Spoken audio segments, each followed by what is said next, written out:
The stars were quiet when the signal came. Across hundreds of worlds, receivers picked up a voice that should never have been able to reach so far. The sound was human, clear, and steady, carrying no fear, only certainty. "We were never using our full strength," the voice said. "The time will come when you understand." Then the transmission ended, leaving silence across the galaxy. No one knew who had sent it or why Earth had spoken after years of silence. The words kept playing again and again through alien channels, replayed by frightened diplomats, worried admirals, and curious citizens on distant planets. In the council halls of the Zarix Empire, rulers gathered around their golden table. Their eyes glowed with pride as they laughed at the strange message. "Humans are weak," one declared. "They barely survived their own wars. They have no fleets, no colonies, no allies. This is only noise to scare children." But while they laughed, others did not. Far away in the cold halls of the Tet-Hari Confederacy, old generals studied the signal in silence. Their sensors confirmed the transmission had been broadcast on frequencies forbidden to younger races. How could humans even know those codes? The Tet-Hari whispered among themselves, perhaps Earth had secrets. Perhaps the humans were not what they seemed. On the trade stations that orbited the rim worlds, merchants spread rumors. Some said Earth had discovered ancient weapons. Others said humans had unlocked powers of the mind. A few believed Earth was bluffing, hoping to protect itself from invasion. But no one could prove anything. The planet itself remained silent, its skies calm, its fleets unseen. Earth gave no answers. The only thing the galaxy had was the voice, echoing like a warning from the dark. "We were never using our full strength."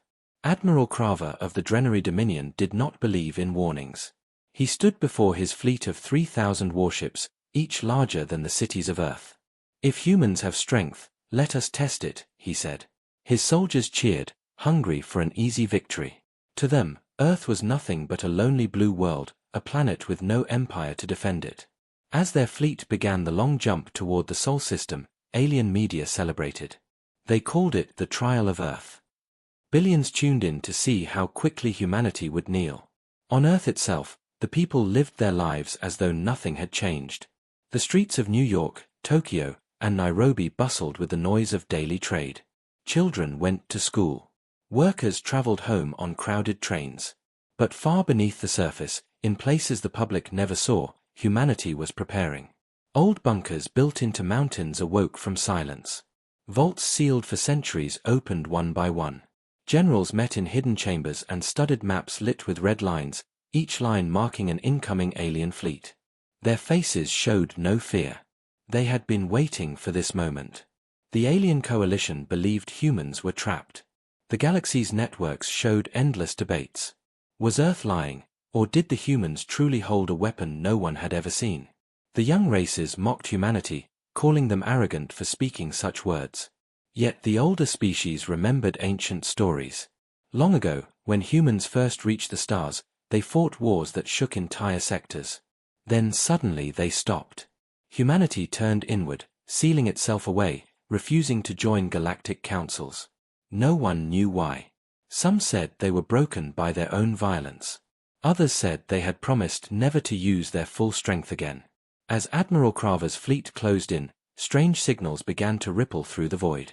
Alien sensors caught shadows moving near Earth's orbit, shapes that flickered and vanished like ghosts. Analysts dismissed them as errors, tricks of radiation. But every hour the shadows grew clearer, like ships hiding just outside of sight. Reports flowed to alien councils, unidentified vessels, ancient designs, human insignias long thought extinct. Still, no one believed. The galaxy waited for Earth's reply, but Earth stayed silent. The planet gave no speeches, no threats, no movement. Only the message played again, louder each time. We were never using our full strength. Some began to wonder if it was not a warning, but a promise. At last, the Drenary fleet crossed the line.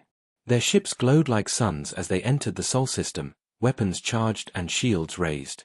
Billions across the galaxy watched through long-range feeds. The cameras showed the blue curve of Earth below, peaceful and small. The fleets hovered above it like wolves circling prey. The countdown to battle began. Everyone expected a desperate human defense, or complete surrender. Instead, Nothing moved. The skies above Earth remained still. No ships launched to meet the invaders. No human voice answered the demands. Silence filled the void. Admirals across the galaxy sneered, calling humanity cowards. But just before the first shot was fired, every sensor in the Drenary fleet went dark. Energy readings spiked to impossible levels. Space itself seemed to bend and shiver around Earth. Pilots shouted in panic as their controls froze. Then the stars flashed. The signal returned one last time, louder than before, echoing across every channel of the galaxy. "We warned you. We were never using our full strength." And with those words, the war truly began. The Drenary fleet moved like a tidal wave of fire, its engines lighting the black void with burning trails. 3,000 warships, each armed with weapons strong enough to level cities, closed in on the blue and green world below. Their soldiers expected glory, the kind of victory sung about in halls of power. To them, Earth was nothing but a small, lonely planet, a weak race hiding behind words. Billions across the galaxy tuned in, their eyes fixed on the live feeds. They expected to see Earth burn. On the bridge of the flagship Iron Fang, Admiral Crava stood tall, his armor polished, his pride unshaken. He raised a clawed hand and ordered the countdown. 10 minutes until the bombardment, his voice thundered. Around him, officers cheered, certain their victory would be swift. Screens displayed Earth's calm surface, its oceans shining, its cities glowing peacefully in the night. No fleets rose from orbit, no defenses turned to face them. To Crava, it was proof that humans had lied. But far below, Earth was awake. In hidden command centers buried deep beneath mountains, human generals sat in silence, watching the same screens. They listened to the enemy boasting across open channels, promising to reduce Earth to dust. The generals did not respond. They only waited. Around them, great machines hummed as power levels climbed higher and higher. In secret hangars, doors that had not opened for centuries began to crack apart, flooding with light. Humanity had prepared for this moment, and the galaxy would soon learn the truth. Back in orbit, Drenary soldiers grew restless. "Why are they not fighting?" one asked. "Where is their fleet?" another demanded. Confusion spread as long-range scanners began to flicker. Ghostly readings danced across their screens, shapes of massive ships where none had been before. The officers laughed nervously, dismissing it as interference from Earth's atmosphere. But the shadows grew sharper, taking form, filling the dark sky with outlines of vessels thought lost to time. At first, it was one ship. Then 5. Then dozens. Ancient human warships appeared as though called back from the grave, their hulls marked with scars of battles long forgotten. Alien crews shouted in disbelief, recognizing designs they had only seen in history records. These ships were supposed to be destroyed centuries ago, relics of wars humanity had fought before withdrawing from the stars. And yet here they were, engines alive, weapons glowing. Admiral Crava's voice cracked with rage. "Illusions. Tricks. Destroy them." His fleet fired volleys of plasma and missiles, filling space with burning light. For a moment, the stars themselves seemed to fall. But the human ships did not vanish. They moved. They answered. Their cannons fired beams so bright they tore through shields in a single strike. Explosions bloomed like suns, one after another, as alien ships vanished into fire. The galaxy watched in horror. The broadcast, meant to show Earth's defeat, now showed their terrifying strength. The Ghost Fleet, as it was quickly named by panicked voices across the networks, cut through the mighty Drenary armada like a blade through paper. Every shot was precise, every movement perfect, as though the ships had been waiting for this exact battle. Within minutes, hundreds of alien warships burned, their wreckage scattering across the Sol system. On the Iron Fang, Crava's confidence collapsed. He shouted orders, demanded counterattacks, but the Ghost Fleet was everywhere. They struck from impossible angles, appearing where no scanners had detected them. His officers screamed as entire wings of ships were erased in seconds. "This cannot be." Crava roared, but his words were drowned by the death cries of his fleet. Meanwhile, across the galaxy, silence fell. Viewers sat frozen in their homes, watching the impossible unfold. Some whispered prayers. Others cursed their leaders for ever provoking Earth. The message that had started it all replayed again, almost mocking in its calmness: we were never using our full strength. By the time the smoke cleared, only fragments of the Drenary fleet remained. A few crippled ships limped away, carrying survivors who would spread the tale of Earth's vengeance. Admiral Craver's flagship was gone, consumed in a storm of light. The proud Drenary dominion had been broken in a single battle. And yet Earth still did not speak. No declaration of war, no demand for surrender. Only silence, and the ghost fleet drifting above their world like guardians from another age. To the galaxy, the meaning was clear. If this was only the beginning, then Earth's full strength was still hidden. Fear spread faster than light. Alien councils met in secret. Some demanded peace before Earth revealed even more terrible weapons. Others demanded uniting every empire to crush humanity before it was too late. But all agreed on one thing: Earth had changed the balance of the galaxy forever. And in the quiet shadow of their world, humanity prepared for the next wave. For the war was only beginning. The galaxy could not forget what it had seen. Every world, every station, every council chamber played the same images again and again: the burning wrecks of the Drenary fleet, the sudden arrival of human ghost ships, the calm planet that had unleashed them without a word. What had been meant as a display of power by aliens had instead become a nightmare that no one could explain. The words from Earth echoed once more, haunting every mind: we were never using our full strength. In the days that followed, survivors of the battle told their stories. Broken ships limped back to alien space, their hulls scorched and their crews trembling. They spoke of ships that should not exist, vessels pulled from the grave of history. We fought the dead, one captain whispered in horror. Their fleets were gone for centuries, yet they came back to destroy us. Some refused to believe them, calling it madness, but their wrecked ships were proof enough. The name spread like fire: the ghost fleet of humanity. Alien scholars tried to explain. Some said humans had mastered cloaking technology far beyond anything known. Others claimed Earth had discovered a way to copy matter, creating illusions that killed as if real. But whispers grew darker in the shadows of galactic bars and marketplaces. They said the ships truly were the dead, called back from battles long ago, commanded by captains who no longer lived. Their voices were empty, one shaken pilot swore. We heard them on our comms. No breath, no life, only orders. In the Council of the Varen Alliance, panic was thinly hidden behind cold words. Their leader, a tall creature with silver skin, slammed a fist onto the table. If humans have this power, none of us are safe. Today it was the Drenary, tomorrow it could be us. Around him, rulers of other races nodded grimly. The memory of Earth's silence frightened them even more than the ghost fleet itself. Humanity had not gloated, had not celebrated, had not demanded surrender. They had done nothing but defend themselves, and in doing so, shattered an empire's pride. Meanwhile, deep within Earth's hidden command centers, the ghost fleet returned home. One by one, the colossal ships faded into shadow, vanishing from every sensor, slipping back into the void. In underground bunkers, human officers recorded the battle with calm precision. First wave neutralized, one general noted. Response was predictable. Ghost fleet performed as expected. Around the table, no one smiled. No one celebrated. To them, this was only the first step. For centuries, humanity had prepared in silence. Long ago, they had withdrawn from the galaxy, not because they were weak, but because they were afraid of themselves. Their weapons had grown too powerful, their wars too destructive. They had promised never to use them again unless the stars themselves turned against Earth.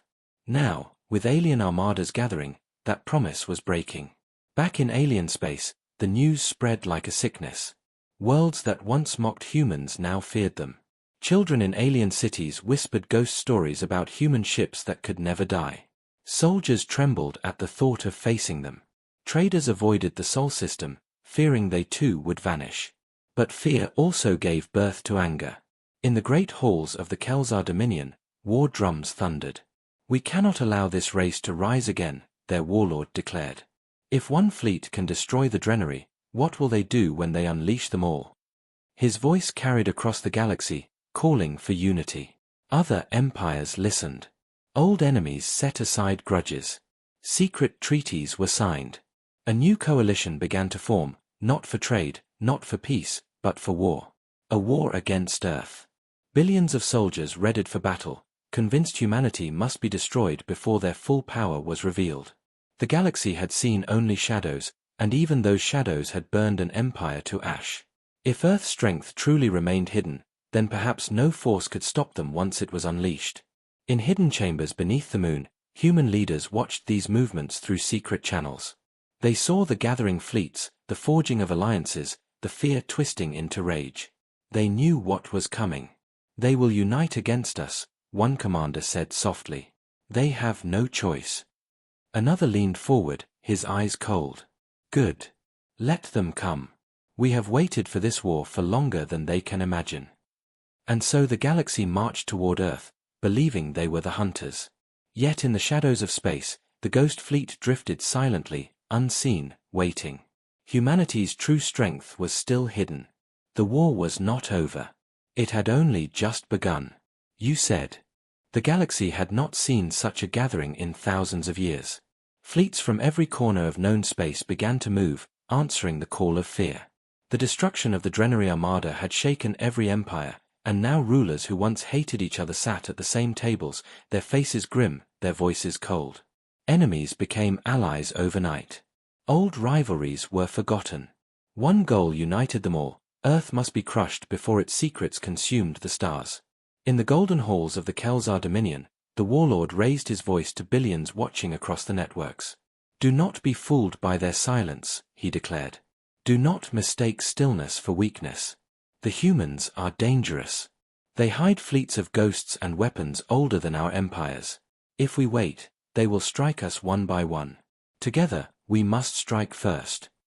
His speech spread like fire, stirring the hearts of soldiers across the galaxy. Soon, fleets began to gather in neutral space.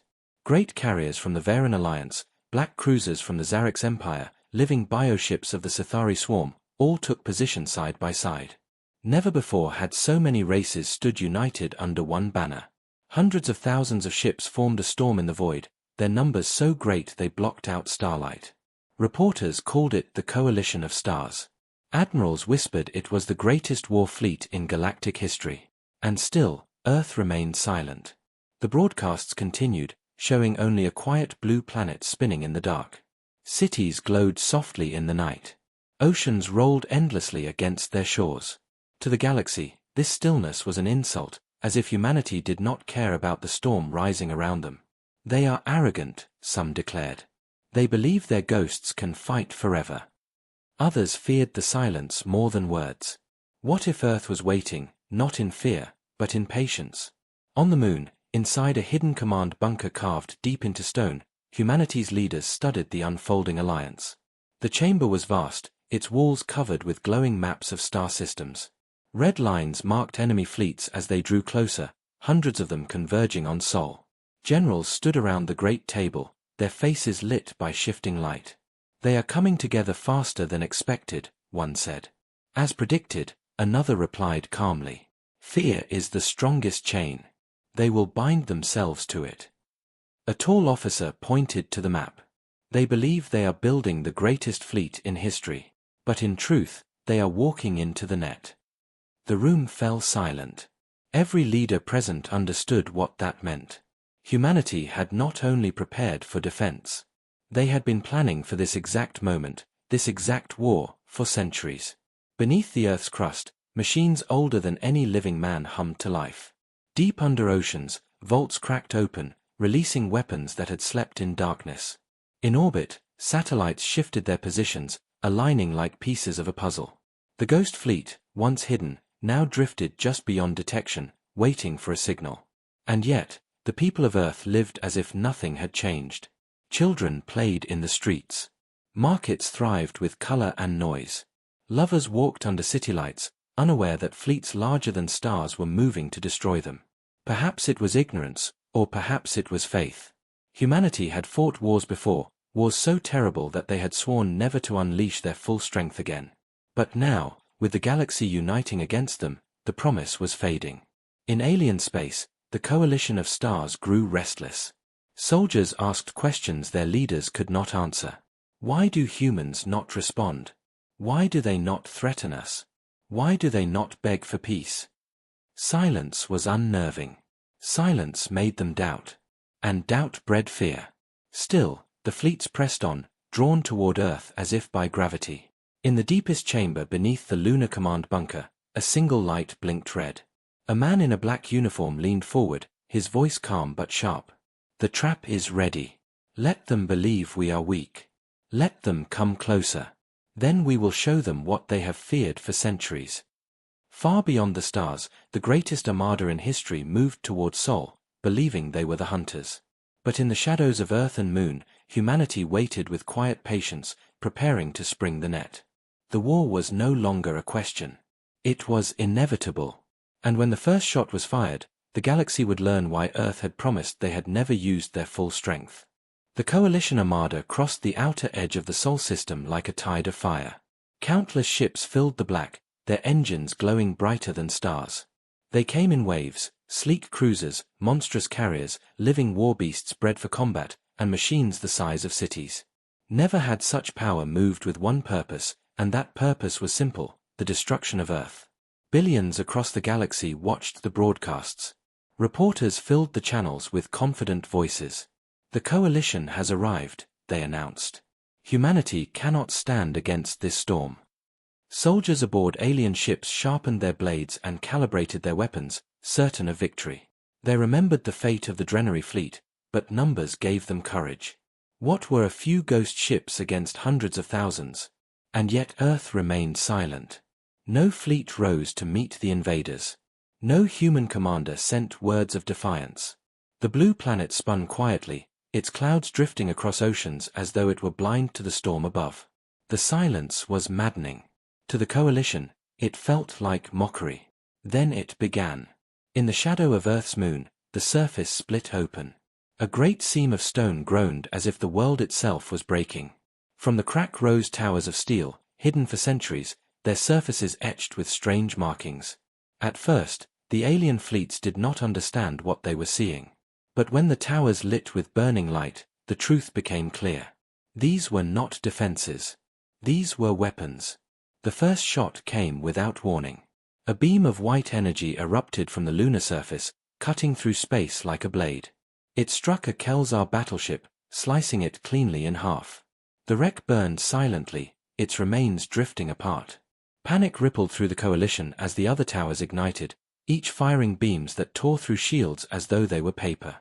Across Earth itself, oceans boiled as hidden vaults opened beneath the waves. Colossal machines rose from the deep, water cascading off their armored hulls.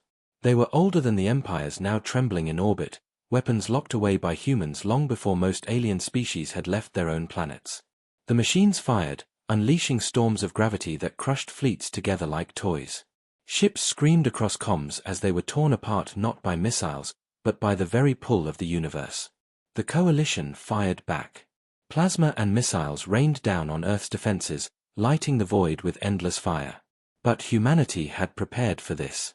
Shields shimmered across the planet, invisible domes that bent attacks away. Orbital platforms awoke from centuries of silence, answering with weapons that had no name, beams that twisted through space in impossible curves to strike their targets. Panic spread quickly. Entire fleets vanished under the storm. Bioships of the Sithari burned, their living flesh shrieking across the void. The Zarix cruisers shattered under the weight of collapsing gravity wells. Even the mighty carriers of the Varen Alliance fell, their decks exploding as ancient human cannons ripped through their cores. The galaxy watched in silence. What was meant to be Earth's destruction had become a massacre. The broadcast showed alien fleets burning while Earth remained untouched, its people still walking beneath calm skies. Rumors spread that the humans were not even fighting with everything they had. If this was only the beginning, how much power still lay hidden? On the flagship of the coalition, Admiral Sayora clenched her jaw as she watched her fleets die. "This is impossible," she whispered. "These are not new weapons. These are ancient. How could they hold such power for so long?" No one answered. Around her, her officers stared at the screens in horror. They had believed humanity weak. Instead, they had awakened something older and far more terrible. Beneath the lunar surface, the human generals observed quietly. No cheers echoed through the chambers. No pride touched their faces. One of them simply spoke, his voice low but steady. "They are learning what we locked away. The galaxy now knows why we hid our strength." But this is only the second step. Above, the coalition broke apart. Some fleets tried to retreat, others fought desperately to the end. The trap had been sprung, and it had worked too well. The greatest armada in history had come to destroy Earth, but now it was Earth that had shown the galaxy the weapons of old. The war was far from over. For every fleet destroyed, more would rise. And though humanity had unleashed its forgotten power, the galaxy still had numbers beyond imagination. This was not victory. This was only survival. And deep within Earth's vaults, locked away in darkness, weapons even greater remained waiting.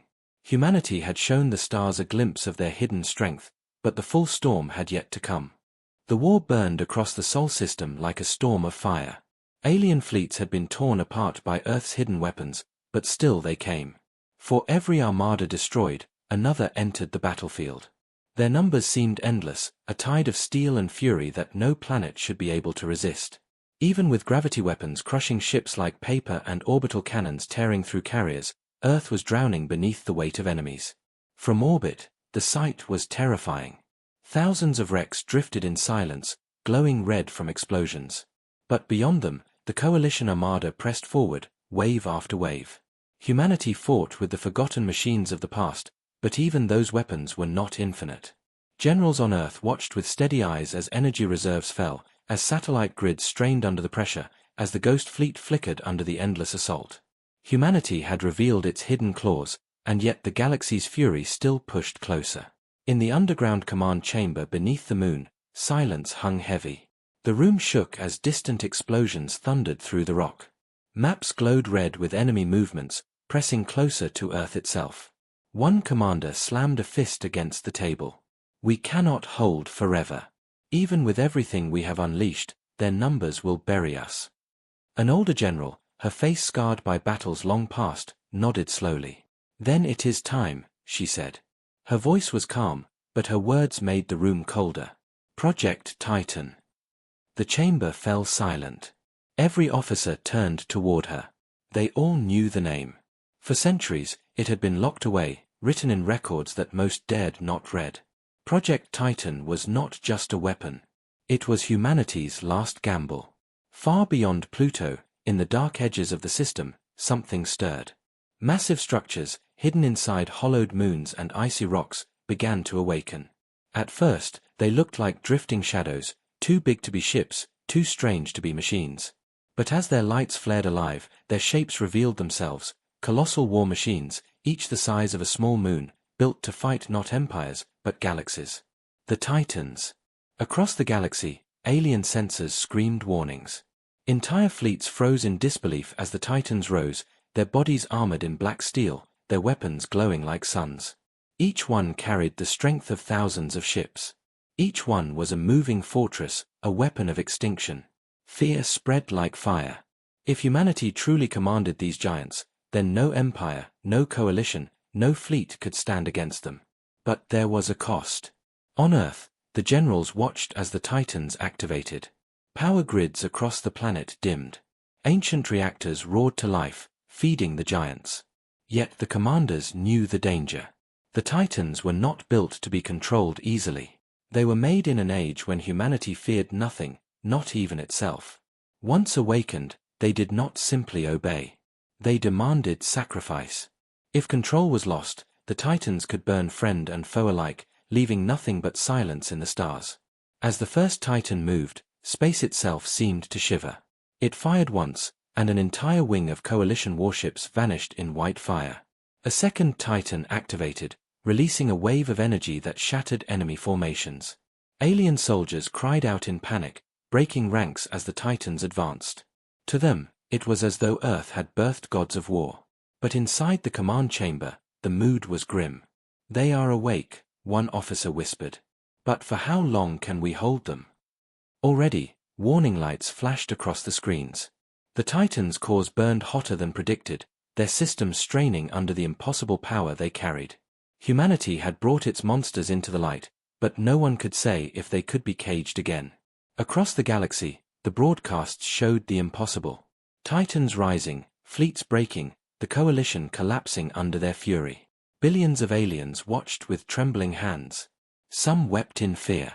Others cursed their leaders for ever provoking Earth. But one thought echoed everywhere: if this was still not humanity's full strength, what else lay hidden? The war had reached its turning point. Humanity had shown the stars weapons they were never meant to see. The Titans were awake. The coalition was breaking. Yet deep inside, even humanity's leaders knew the truth: this power was a double-edged blade. One wrong step, one failure of control, and the Titans could consume everything, Earth included. The galaxy now understood the warning. Humanity had never used its full strength, not because it could not, but because it dared not. And now, for the first time in centuries, they had. The stars held their breath, waiting to see who would survive, the galaxy or humanity itself. The galaxy held its breath as the final battle began. What was left of the coalition had gathered its greatest forces, billions of soldiers and thousands of ships, determined to crush Earth or die trying. Every empire had poured its strength into this last desperate push, believing that only overwhelming fire could break humanity. Across the stars, billions watched the broadcasts, knowing that what happened here would decide the fate of the galaxy. The Titans drifted like silent giants, their dark hulls blotting out the starlight. Each one glowed with impossible energy, their weapons brighter than suns. Around them, the Ghost Fleet waited in formation, silent guardians of a world that had already shaken the stars. The coalition armada filled the void opposite them, stretching farther than eyes could see. The two forces faced one another, a silence before the storm. Inside the command chamber beneath the moon, human generals stood with steady eyes. They saw the red lines of the enemy closing in. "This is it," one whispered. "The galaxy comes to end us." An older general placed his hands on the table, his voice calm and cold. "Then we will show them why we warned them. Not to boast. Not to threaten. But to tell them the truth." The first shot shattered the silence. A coalition dreadnought fired a massive barrage, its cannons lighting up the void. For a moment, the stars disappeared in fire. But when the flames cleared, the Titans still stood, untouched. Then they answered. A single Titan raised its arm, and with one strike, an entire fleet vanished. Another Titan unleashed a wave of gravity that crushed ships into dust, folding them like paper. The Ghost Fleet moved with terrifying precision, striking at weak points, cutting apart carriers and command ships. The battle became chaos, the void filled with light and wreckage. Yet the coalition did not break. They had come knowing death was certain, and they fought with desperation. Thousands of ships swarmed the Titans, firing everything they had. Explosions tore across the giants' armor, cracking their plates, making their cores flare with dangerous light. For the first time, the Titans staggered. Warning signals screamed across Earth's control rooms. "Control is slipping," one officer cried. "If the cores breach, they'll destroy everything." The generals stood firm. They had always known this risk. Humanity had kept the Titans locked away not because they were weak, but because they were too strong, too wild to be trusted. Now, at the edge of destruction, they had no choice but to gamble. Then came the moment that changed everything. A human commander, scarred by countless wars, stepped forward. His voice cut through the chaos. "The Titans are not machines. They are pieces of us. They carry the weight of our history. They answer not to fear, but to will." He linked himself into the Titan network, fusing his mind with their cause. Others followed, captains and soldiers offering themselves to guide the giants. One by one, humanity's greatest defenders gave their lives, becoming the voices of the Titans. The battle shifted. The Titans moved with new purpose, guided not by chaos but by human resolve. Their strikes grew sharper, their fury controlled. Coalition fleets burned under the storm, their formations breaking as commanders fell silent. Alien soldiers cried out as their armada collapsed, piece by piece, under the fury of Earth's defenders. At last, the void grew quiet. The wreckage of thousands of ships drifted lifelessly. Flames dimmed, leaving only silence and the shadow of the Titans. The coalition was gone. Earth still stood. The galaxy wept. Some mourned the dead, others trembled in fear. No one celebrated. For all had seen the truth: humanity had never fought with full strength, not because they could not, but because they feared themselves. Now the stars understood why Earth had hidden its power for so long. Across every channel, a final transmission came from Earth. The voice was calm, steady, the same voice that had started it all. You asked what we were hiding. Now you know. We warned you, not to boast, but to protect you. We never used our full strength, because we feared what it would do. But you left us no choice. The war is over. Remember this day, and remember our warning. Do not force us to open the door again. The transmission ended. Silence returned to the stars. And the galaxy finally understood that humanity's greatest weapon was not the Titans, not the Ghost Fleet, not the ancient cannons. It was restraint. Earth stood victorious, but at a price written in fire across the heavens. The war was over, but the message would echo for all time. Humanity had never shown its full strength. And now, everyone knew why.